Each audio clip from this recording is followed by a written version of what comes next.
Family, we are back again. Once we are back like this, you know what to do. Hit the like button and subscribe to be part of the family. Many of you are watching me. Every time you come here, feed on update, you refuse to subscribe. So I'm pleading with you, try and subscribe and be part of the family. Also put us on notifications so that when we drop it, you have access to it. Family, today is banter. You see, let me play this video as we move forward. This video you are seeing is a freshly released footage of the United States, how they went in off the coast of Venezuela and then they seized the tanker. They use the word seize. That is the word they use. Seize the tanker. They're not thief. They're not. This is not an act of piracy. No. It is not armed robbery. Them seize. In the media space, that's what is there. They seize them. Let me tell you something before we get into the details. Why this particular oil tanker, this particular one, that they went in Rambo style, they went in with helicopter and, they descended and it wasn't easy. Rambo style, it was one movie right here. Netflix season 2, I'm telling you, my brothers and sisters. So, why this particular Skyper? Why this particular ship? Carrying 1.8 million barrels of crude oil. Why this particular one? So I'll get to the details of the conversation, the problem the United States is facing, and how they are handling it through these actions. You will understand. Those of you who know watch the video to the end there, sorry for you. You will miss a lot. Beautiful.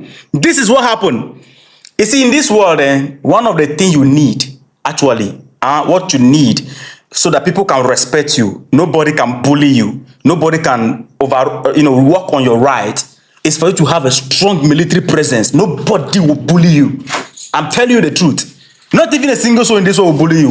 Now this is the update. The United States seized a large oil tanker identified as the Skyper off the coast of Venezuela on December 10th, 2025.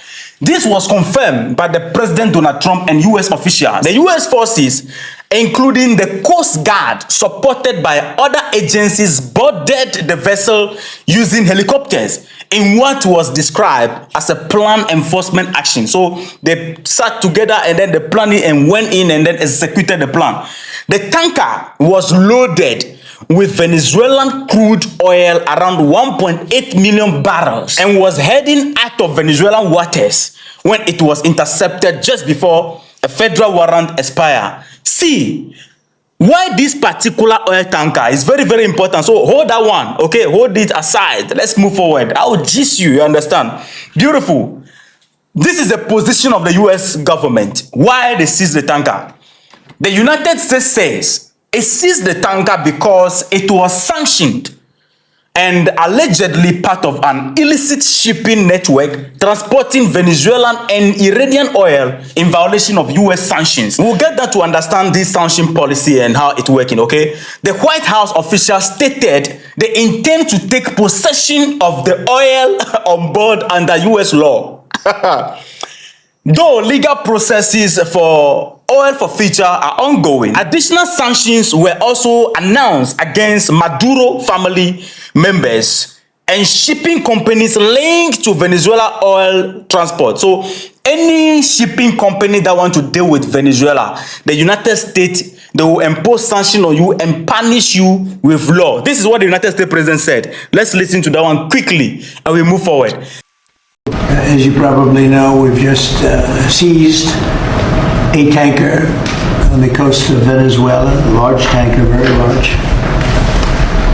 Largest one ever seized, actually. And other things are happening, so you'll be seeing that later, and you'll be talking about that later with some other people. Explain a little more about this Venezuelan oil tanker. Well, I'll let the people do it, but you see the result, and I guess they probably have released the pictures by now, or pretty soon. You'll discuss that with the appropriate people later on, but no, it was seized for a very good reason. We're interested in the seizure of this tanker. Well, what happens to the oil on that ship? Well, we keep it, I guess. Okay, the United States president said they seized it for a very good reason. And they asked, how about the oil? The oil, they are going to seize the oil too. Is it about the oil or is it about sanction? Let's move forward. Venezuela replied in a way. This is how Venezuela reacted. Venezuela's government has blasted the actions as international piracy and theft accusing the US of violating sovereignty and trying to seize the nation's natural resources. Venezuela is pursuing diplomatic and legal avenues, denouncing the seizure at international forums and reinforcing its stance that the move lacked legitimate basis. If this were to be something that happened in Yemen, this is how it will be published. Houthi attack US ship. No, let me add the rest one. Iran-backed rebel group claim fourth attack in US ship. Yemen Houthis launch fresh attack on US carrier. Yemen Houthis attack on cargo ship, apparent war crimes.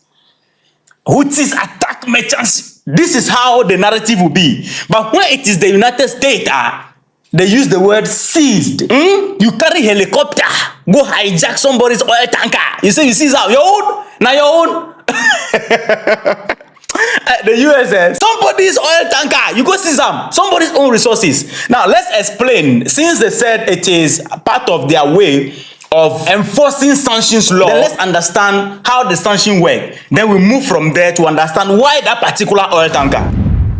Now, this is it. If you have not liked the video by now, I mean, it will not help us. So hit the like button and subscribe. Beautiful. The US sanctions on Venezuela oil are part of Washington's effort to pressure President Nicolas Maduro's government. Why are they giving this man pressure? You see, the moment you want to say sovereignty, you want to control your resources, I mean, you understand, right? Beautiful. It has everything to do with sovereignty. Our own oil, we determine the price, we determine who we sell to. That is just what it is. But let's move forward. The sanctions restrict Venezuela from freely selling its oil on global market. We will understand why the United States is behaving like this. Don't worry, calm down. It restricts Venezuela from freely selling its oil on global market. It limits access to US financial system. That one, let's put it aside. And punish companies or ships that help transport Venezuela crude. So no company will work with you, although the oil is yours. It is yours, but it's also ours. We are co-owners, kind of thing. You understand? You can't operate it. It's us. Like it's for you, but it's for us. Okay? You are seizing your team, but it's for us. We are seizing our own team. You will not understand. The whole thing is Confucius.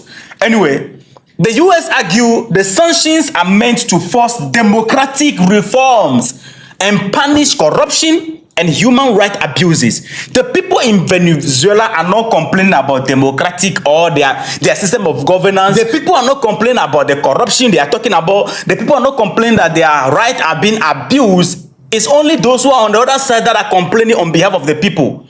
Anyway, let's move from there. Now, under these sanctions, when you are being sanctioned by the United States and still you want to sell your oil, despite the sanction, then they will seize your, how do you call it, your oil tanker. They will take action against you, and part of those action is what they are taking against Venezuela. So it is a legal way of let me not say something, but let me drop it in a way like this. I heard a story where in a country the people, they drafted a legal reforms, to steal under a particular legal reform. So they will draft rules and regulation. So when the people are stealing, it is a legal way of stealing, but it will be reported as legal actions, not stealing. This is not what I'm talking about, though. It has nothing to do with the United States. This is a story I read in class 2, class 3, thereabout. You understand, right? Yeah, so I'm not talking about what is happening. I'm just telling you about a story ahead. Beautiful. Why this particular oil tanker? Because according to report, it's carrying 1.8 million barrels of crude oil. The United States is facing a problem in regard to their SPR, in regards to their oil's reserve. That is a fact. Let me get you those updates quick. This is latest data on US oil reserve and their SPR. The SPR simply stands for their Strategic Petroleum Reserve, so SPR.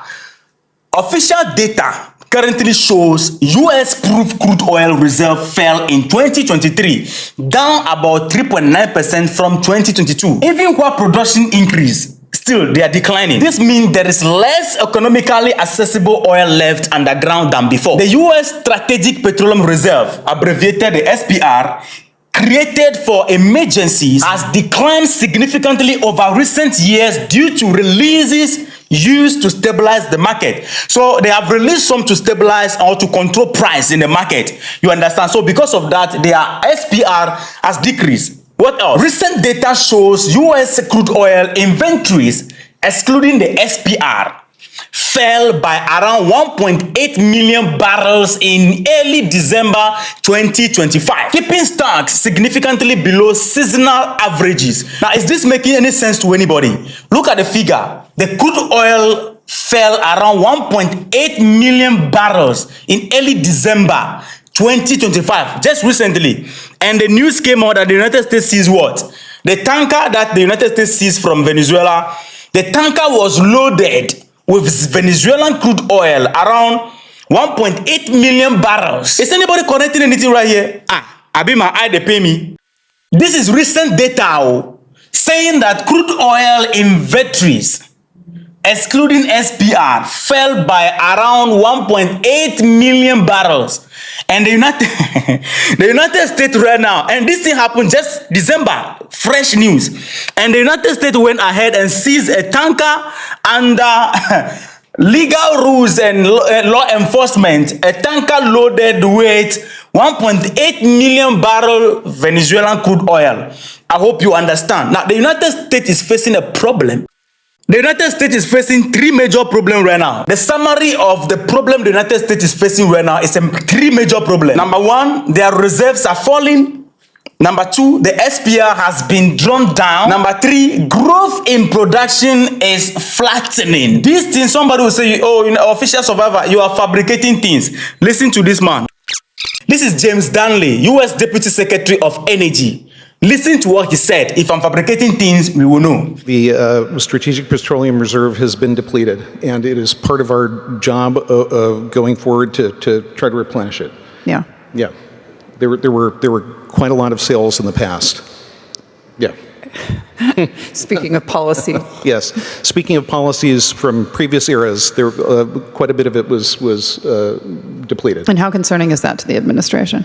I think it's a concern. I mean, this is something that the president was pretty clear he wanted to see replenished. Yeah. Right. The SPR is one of the important tools we have strategically in the United States, and having it available when necessary is a critical element of policy. According to him, the SPR is depleting. And the United States is very concerned about that. And one of the greatest concerns for the United States and their president is that they want to see this replenish, and they are taking steps to get that done. Now let's look at how the United States replenishes its SPR. Instead of using this one, let me project this rather. The details are here. This is how the United States will replenish its SPR. They are going to use 4 major rules and regulations, or 4 major actions. Number one is by buying oil on the open market when price is deep. So they don't like buying things on high price. Wait, the price will go down, then they'll come and buy it. Everything, even including business, that's what they do. They like cheap things. That is the reason why when they come to dealing with Africans, our resources we have small. They want to take the bigger share. You understand? They like it cheap. Small money, then we take plenty, and then you get small. The same thing. So they will buy oil on the open market when the price is deep. Number two, using future contracts to lock in cheaper crude. So that is when government officials come in. When you have oil reserve, they come with some contract and you sign some agreement before you realize your oil is going, dollar is coming. The dollar, paper. Do you understand? So after securing the contract, your oil is gone. Number three, the third one is where Venezuela fell in. Number three, recovering oil through legal forfeiture, not legal theft, not legal piracy, not legal armed robbery. I hope you understand the message here. Yeah, I know you guys are smart. Through legal forfeiture, it is not legal piracy.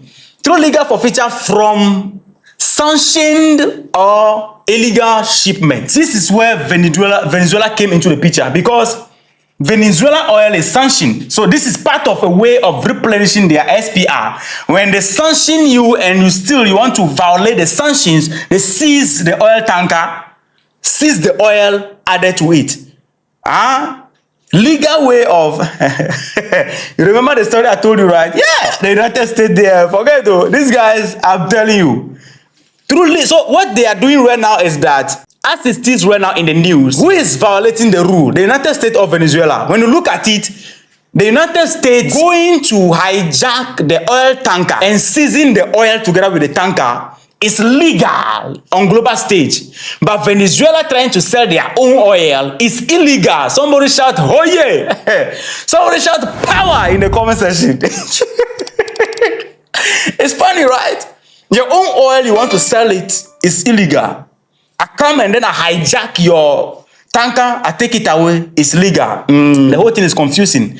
The fourth one is encouraging domestic production, especially the shale oil. One thing is that the fourth one doesn't have so much effect.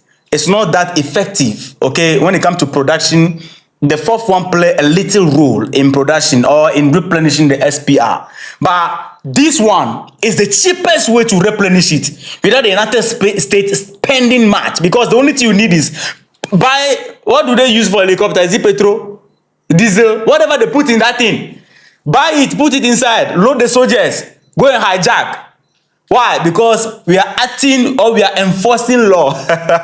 So this is the easiest way and the cheapest way. But this is it. When you have strong military presence, this one cannot be used. Do you think the United States will go and attack, seize Russian oil tank? Chinese oil tank? No, answer me. Can they carry their helicopter flying? Would they even get there? They will spread them like mosquito repellent. Pew, pew. But Venezuela, I think, can be bullied because you understand, military presence wise, the United States is powerful. So it's just like my small boy, let me act on you kind of thing. So this is the detail of the whole conversation we are having right now. So they went in Rambo style, took helicopter, descended, and then seized the oil tanker together with the oil. Nobody can do nothing because this action by the United States, according to the detail we just showed right now on global stage, is legal. If this was something that happened in Yemen by the Houthis, I show you, right? These are the things we'll be seeing in the news. Houthis attack. Houthis attack. Why is the thing not moving? Houthis attack Yemen on cargo, blah, blah, a whole lot of things. It will be attack. Piracy. These are the words they'll be using. Piracy, attack, robbery. But when it is the United States, that one, it is called seizing. It is not theft. It is seizing. Legal action. This world is not balanced. Anyway, opinions are different. Let me know your thoughts in the comment section. And those of you who refuse to subscribe, God, they watch you. Those of you who refuse to like, God, they watch you. See you in the next episode. Respect.